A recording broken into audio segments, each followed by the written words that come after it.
naman si Sister Manny Gamutan para sa short message. Palakpakan po natin ang ating Panginoon.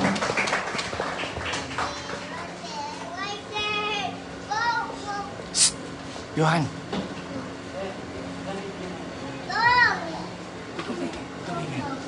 Ng umaga po sa ating lahat, bago po yung kabuuan, makinig po tayo ng maikling mensahe. So, tayo muna po ay pumikit at manalangin.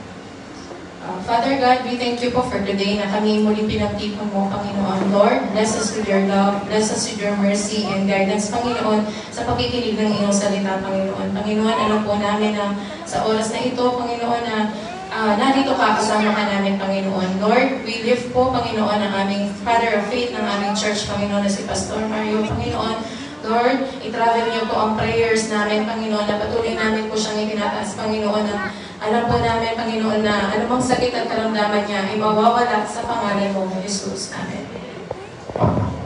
So, akma po yung ating mensahe para sa oras na ito, o sa araw na ito.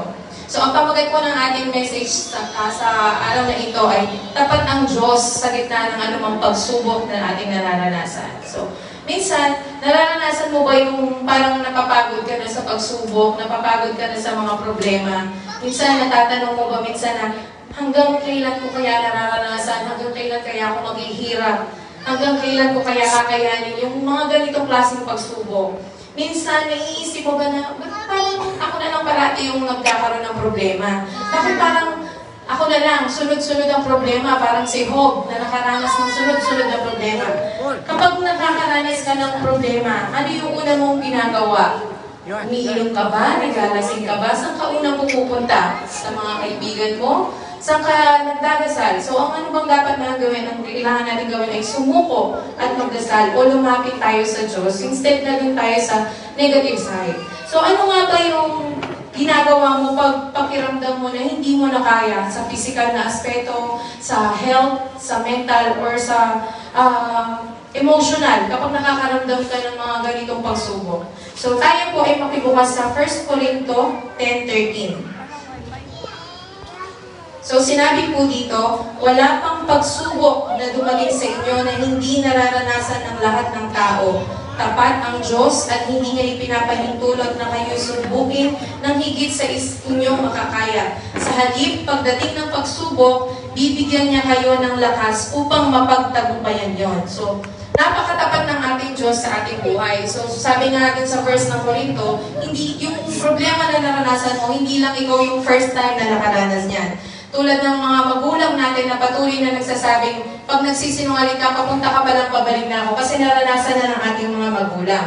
So, lahat ng tao, even as Christians, dumaranas tayo ng mga pagsubok, dumadaan tayo sa mga iba't ibang klaseng tukso. Dumaranas tayo sa mahihirap na sitwasyon. There's just a difference lang.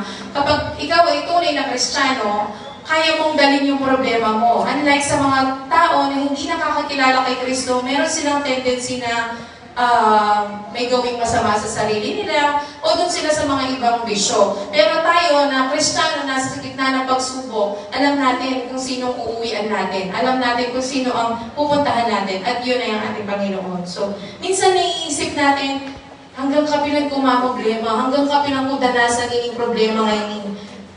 Lord, why is it have to be me? Bakit kailangan ako? Tapat na ako maglingkod kaya ka. Minsan, nabibismore mo yung mga ganong words. So, maliwanag sa talata ng 1 Corinto 10:13, maliwanag ang ating mensahe ng ating Diyos na tapat ang ating Panginoon. Hindi tayo bibigyan ng Diyos na labis na problema na hindi natin makakaya. Hindi tayo bibigyan ng Diyos na problema na hindi natin kayang lagpasan. So, everyone has his own problem. Minsan, nararamdaman mo yung feeling na hindi mo kaya. This verse sa 1 Corinto na 10:13 reminds us na hindi tayo nag-iisa. At higit sa lahat, hindi tayo pababayaan ng Diyos, lalong-lalo na sa gitna ng problema. Minsan, we just need to experience this because it brings us more closer to God. Nagkakaroon tayo ng problema para lalo tayong maging mas malapit pa sa Panginoon. At it brings our faith more stronger. Kung feeling mo, nag-iisa ka sa problema mo, so hindi daw po yun, pangkabatid. I-surrender mo kung ano man yung problema mo sa Panginoon kasi kasama mo pa siya parati, kahit sa kalagitnaan ng iyong problema. So yung pagsubok daw po ay isang bahagi lang ng ating paglago sa ating pananampalataya. Kailanman, God will not give us problems na hindi natin kayang isurpass. Yan. So, sa bawat pain na dinadanas natin, para din natin kasama ang Panginoon. So, sa Santiago 1:2-4 naman, sinabi po dito, mga kapatid, mag-alap kayo kapag dumaranas kayo ng iba't ibang pagsubok. Yamang alam niyong nagbubunga ng katatagan ang pagsubok sa inyong pananampalataya. At dapat kayong maging matatag hanggang wakas upang kayo'y maging ganap at walang pagkukulang. So, sinabi sa verse na ito, despite na mayroon tayong problema, na nararanasan, kailangan daw tayo ay maging magalak. Tayo daw ay kahit nasa kalagitnaan ng problema, maging masaya ka.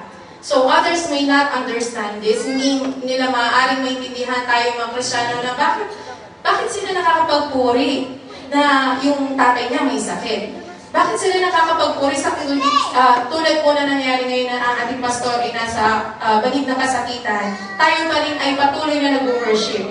Tulad na lang po nung nangyari last time na dun sa pamilya ni na Sister Millie, during that time na kasalukuyan na si Papa Mago ay nasa ospital, nakita naman po natin na kahit nandoon sila sa gitna ng problema, yung mga anak niya, si Pastora Abby, si Sister Sara, patuloy pa rin na nag-worship. Patuloy pa rin silang nagagalak dahil alam nila na ano man yung problema ang dinadanas nila that time, si Lord din yung mag-aalis sila sa ganung sitwasyon.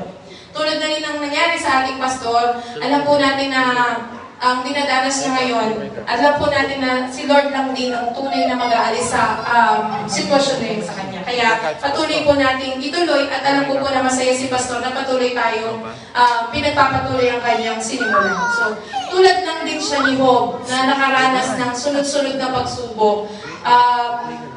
Naging tapat si Job kay Lord, kaya yung pananampalataya niya, pinagyaman ni Lord. So, ang goal po ni Lord, na pag tayo ay nabigyan ng pagsubok, hindi ito ay para saktan tayo, hindi ito ay para pahirapan tayo. Ito ay upang patatagin yung ating pananampalataya. Ito ang gusto ng Panginoon, to be na maging tayong Jesus Christ-like image. Na tulad ng ginawa ng Panginoon ni Jesus Christ na dumanas ng anumang kasakitan, persecution, execution, naging tapat at yung faithfulness niya kay Lord ay nandun pa rin. Hindi siya sumuko sa kanyang pananampalataya. Kaya instead na po tayo ay malugmok sa pagsubok na ating dinaranas ngayon, let's just always call upon the Lord. Magtiwala tayo yung pagiging faithful, prayerful natin, i-continue natin. So sa likod ng lahat ng pagsubok na dinadanas natin, sigurado meron tayong biyayang malaking naghihintay para sa atin. Kaya salamat sa salita ng Panginoon, sa Diyos sa lahat ng prayer. Amen. At tunay nga po sabi ko sa Santiago 1:2-3,